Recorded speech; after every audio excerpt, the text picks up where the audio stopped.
Hey friends, thanks so much for joining me and going a little bit deeper into some of the themes that are in my new book, Made Well. I want to start by talking about what it means to be a person who wastes no time. And I want to start with one of my favorite Bible stories. I don't write a lot of Bible stories in my books because I'm not like the best Bible writer in the whole world, but I love the stories of the Bible. And in particular, I really love the story of Abigail. And so I want to take you there today. If you have a Bible, I want you to turn to 1 Samuel chapter 25. And we're going to read a little bit of the story of Abigail, who ends up marrying King David. But first, she's married to this guy named Nabal. And basically what's happening here in 1 Samuel 25 is you've got these two men. David is on the run from Saul, and so he's got a group of men with him, and they're sort of making their way through this territory.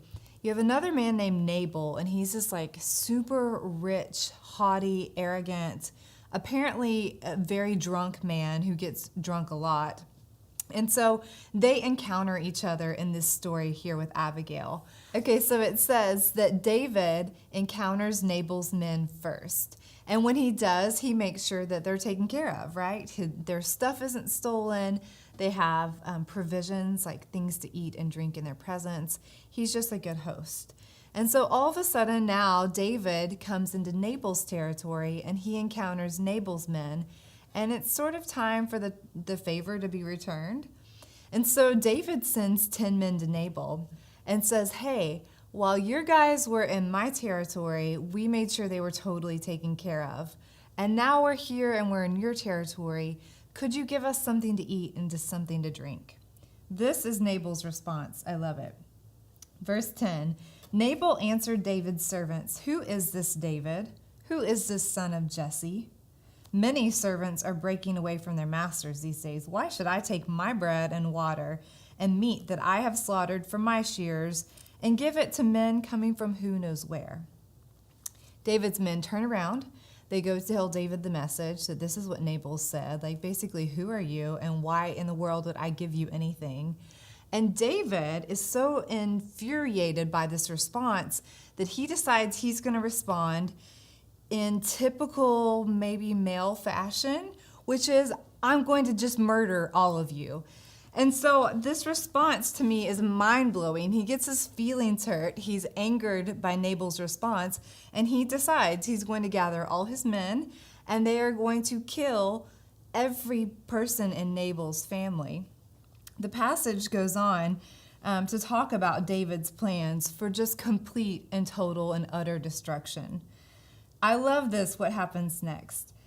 It says in verse 14, one of the servants told Nabal's wife Abigail, David sent messengers from the desert to give our master his greetings, but he hurled insults at them. Yet these men were very good to us. They did not mistreat us the whole time we were out there with them. Night and day, they were a wall around us all the time we were herding our sheep near them. Now think it over and see what you can do, because disaster is hanging over our master and his whole household. He is such a wicked man that no one can talk to him. This is where I begin to really love this story. Verse 18. It says, Abigail lost no time. She took 200 loaves of bread, 2 skins of wine, 5 dressed sheep, 5 seahs of roasted grain, 100 cakes of raisin, 200 cakes of pressed figs, and she told her servants, you go ahead, I'll follow you, but don't tell Nabal. If you follow this story through the rest of the passage, Abigail, it says, wastes no time, and she runs to David in the middle of what's painted to be this huge sort of open valley. And as she's approaching by herself on a donkey, David's men, who are all amped up and ready to murder and take out a household, are coming down, descending into this valley. And she falls to her knees before David and she says, please have mercy on us. My wicked husband is a fool. I really love this story for a lot of reasons because of the characteristics and the traits that we see in Abigail.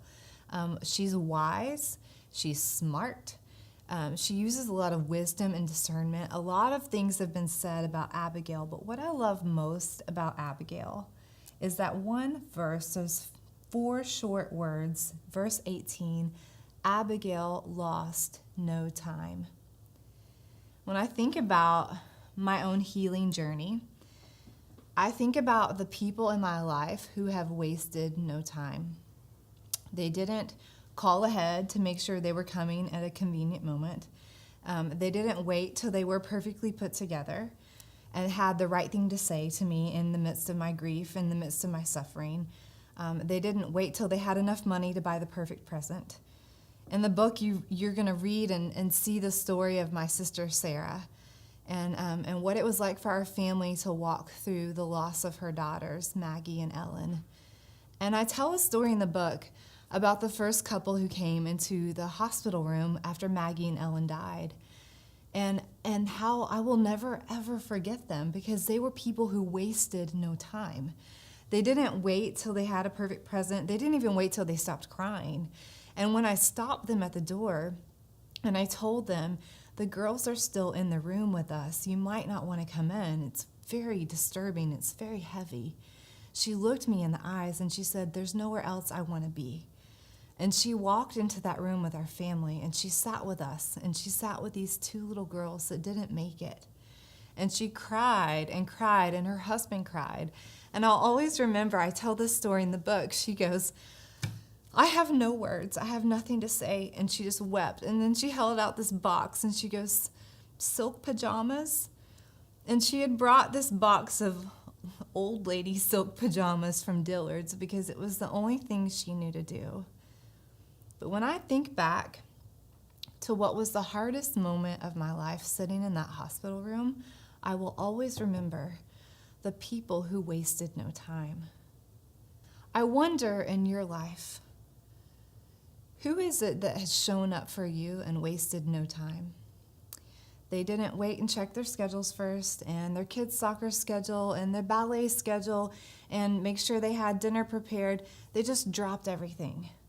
They just came. They didn't come bearing the best gifts or all put together. They just showed up for you. I wonder today if you could reflect on those people and just give thanks for them. Just thank God for the gift of people who, like Abigail, wasted no time. And I also wonder today, who is it in my life and in your life that needs us to put our agenda on hold, to put our schedule on hold, to put our feelings of shame or possibly being embarrassed because we don't do it the right way, put all that aside and just show up for them. I came home a few weeks ago and I was having a really emotional day. And I remember driving down my driveway and seeing one of my best friends waiting for me at the bottom of the driveway. It was nap time. She should have been at home. She had a car full of crying toddlers, but she knew I was having a bad day. And there she was waiting for me in my driveway with cupcakes and a hug. It doesn't have to be anything big or spectacular, but I wonder what the world would look like and what our families and our communities would look like if you and I became people who wasted no time. We showed up and we were the hands and the feet of Jesus Christ to hurting people, not 2 weeks from when we felt the Holy Spirit prompt us, not days after, but right then we dropped everything, just like Abigail did, who wasted no time. She stopped everything she was doing and she immediately went into action. And I want to be the kind of woman who is a woman that wastes no time. And I want you to be the kind of man or woman, teenager, grandma, grandpa, whatever phase of life you're in, that you can drop what you're doing and you can be about the work of Jesus at a moment's notice. May we be people who waste no time.